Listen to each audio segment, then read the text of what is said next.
तो तुला लगन वालों के लिए हम केतु की प्लेसमेंट के बारे में लगातार चर्चा कर रहे हैं। इस वीडियो में देखेंगे अब सेकंड हाउस के लिए। अगर मान लो आपका तुला लगन का चार्ट हो और वृश्चिक राशि में आपके सेकंड हाउस में अगर केतु बैठे हो, तो इस केस में आप केतु की प्लेसमेंट पर किस तरीके से विचार कर पाएंगे। देखिए, यहाँ केतु है वो वृश्चिक राशि में स्थित होंगे। वृश्चिक राशि में स्थित होने से यहाँ केतु आपको कभी भी परिवार के साथ संबंधों को लेकर उतना ज्यादा कंफर्टेबल नहीं दिखाते। इस हाउस के एनर्जी को केतु सोखने का काम करेंगे या कम करने का काम करेंगे, जिससे आपको फैमिली रिलेशंस में काफ़ी सारे इश्यूज आएँगे। फैमिली के सदस्यों के साथ अपना कन्वर्सेशन को लेके, अपनी आर्थिक स्थिति को लेके, अपनी इनकम वगैरह को लेके और स्पेशली अपनी जो सेविंग वगैरह है उसको लेके। यहाँ पर जातक अक्सर कम्युनिकेशन में तो गैप उसके रहेगा ही रहेगा, लेकिन वो कंफर्टेबल कभी भी नहीं होगा। उसकी जो अर्निंग होगी उसमें काफ़ी सारे उतार-चढ़ाव होंगे। जातक को अपनी अर्निंग्स को लेके काफ़ी ज़्यादा डिससैटिस्फैक्शन होगा, तो वो अपने लिए कुछ नए इनकम सोर्सेज़ खोजेगा। इस प्रकार का जातक हालाँकि रिसर्च वगैरह में बहुत ज़्यादा अच्छा हो सकता है। जातक की जो वाणी होगी, वाणी को लेके भी जातक को कुछ इश्यूज हो सकते हैं, जहाँ पर जातक का जो व्यवहार है वो दूसरे लोगों के साथ या फैमिली के लोगों के साथ उतना अच्छा नहीं होगा। साथ में जातक की एक्सपेक्टेशन जो सेकंड हाउस से जुड़ी हैं, उनमें जातक को काफ़ी ज़्यादा कमी देखने को मिलेगी। एक समय ऐसा होगा जब जातक अपनी फैमिली से डिटैच होने के बारे में सोचेगा या वो फैमिली से अलग रहने या अलग जाने के बारे में सोचेगा।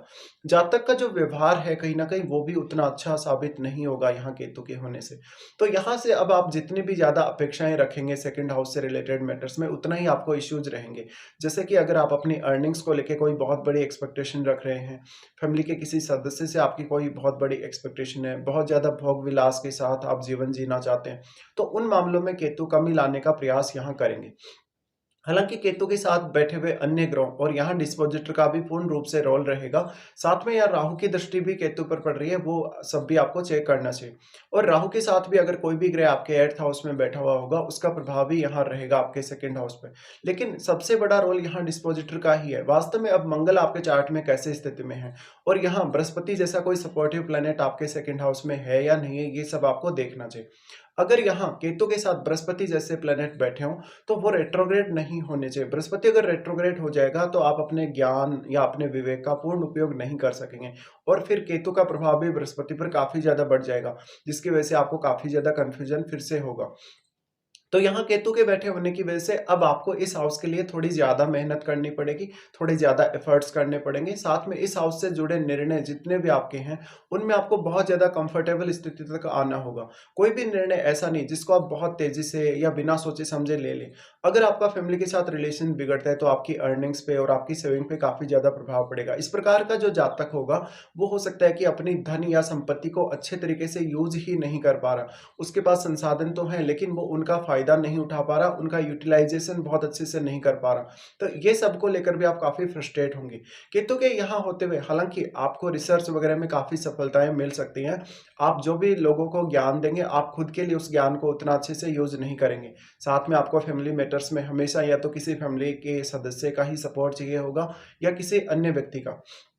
यहाँ पे लेकिन केतु किस अन्य ग्रह के साथ बैठे हैं, ये बहुत ज़्यादा इम्पोर्टेंट हो जाता है, क्योंकि यहाँ जो भी ग्रह केतु के साथ बैठा हुआ होगा, उस ग्रह से संबंधित आपके भावों पर भी प्रभाव पड़ेगा, उन भावों से जुड़े हुए रिश्तों या फिर उन भावों से किसी भी प्रकार का आपको गेन प्राप्त हो रहा है, फायदा हो रहा है आपको धन संपत्ति का या किसी भी अन्य मैटर्स में, तो वो सब आपको देखना चाहिए।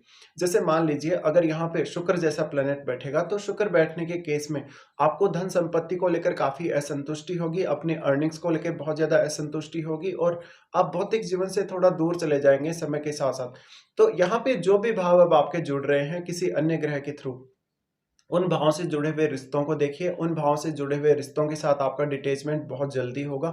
उन रिश्तों के साथ आपका जो ट्रीट करने का तरीका वो अच्छा नहीं होगा। हो सकता है कि उन रिश्तों की तरफ से आपको कुछ ज़्यादा बाधाएँ हों, आपकी अर्निंग्स वगैरह को लेके कुछ दिक्कतें हों, आपकी खान-पान से जुड़ी हुई कुछ ऐसी समस्याएँ हों जो आपको उन रिश्तों की वजह से आ रही हैं या उन भावों की वजह से आ रही हैं।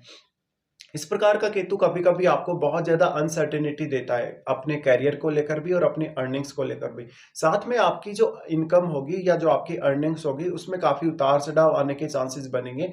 आप काफ़ी स्पेकुलेटिव तरीकों या बहुत ही ज़्यादा सडन तरीके से पैसा कमाने की तरफ भी कभी-कभी देख सकते हैं। क्योंकि यहाँ केतु इस हाउस के एनर्जी को कम करने का काम कर रहे हैं, सोखने का काम कर रहे हैं, इसलिए यहाँ वो भयंकर कमी उत्पन्न करेंगे और ये फायरी साइन है। फायरी साइन होने की वजह से यहाँ पर आप अक्सर जल्दी फ्रस्ट्रेट होंगे और अपने रिश्तों से भी आपको कहीं न कहीं दिक्कतें होंगी। तो यहाँ पे जो एक्सपेक्टेशन फैमिली आपसे लगा रही है, वो एक्सपेक्टेशन आप कभी भी पूरी नहीं कर पाएँगे। यहाँ पर अब अगर कोई सपोर्टिव प्लैनेट हो, वही यहाँ केतु की मदद कर सकता है, और वो भी अगर बृहस्पति जैसा ग्रह हो, तो आपको ज़रूर थोड़ी हेल्प मिल सकती है। अब आप यहाँ ये भी बोल सकते हैं कि राहु का प्रभाव भी केतु पर है आपके, क्योंकि राहु आपके 8th हाउस में बैठे हैं। लेकिन राहु और केतु के मध्य 180 डिग्री का जो एंगल बना हुआ है, उस वजह से राहु का प्रभाव एक सीमा तक ही केतु पर पड़ सकता है। अगर यहाँ पर ज़्यादा प्रभाव पड़ता है, तो फिर 180 डिग्री का जो एंगल है वो नहीं रहेगा, और यहाँ पे अब ऐसा हो नहीं सकता। तो इसलिए राहु का जो प्रभाव है वो एक सीमा तक ही केतु पर पड़ेगा, लेकिन राहु के साथ बैठे हुए ग्रह का जो प्रभाव है केतु पर, और इवन केतु के साथ बैठे हुए ग्रह पर, वो काफ़ी स्ट्रांगली हो सकता है।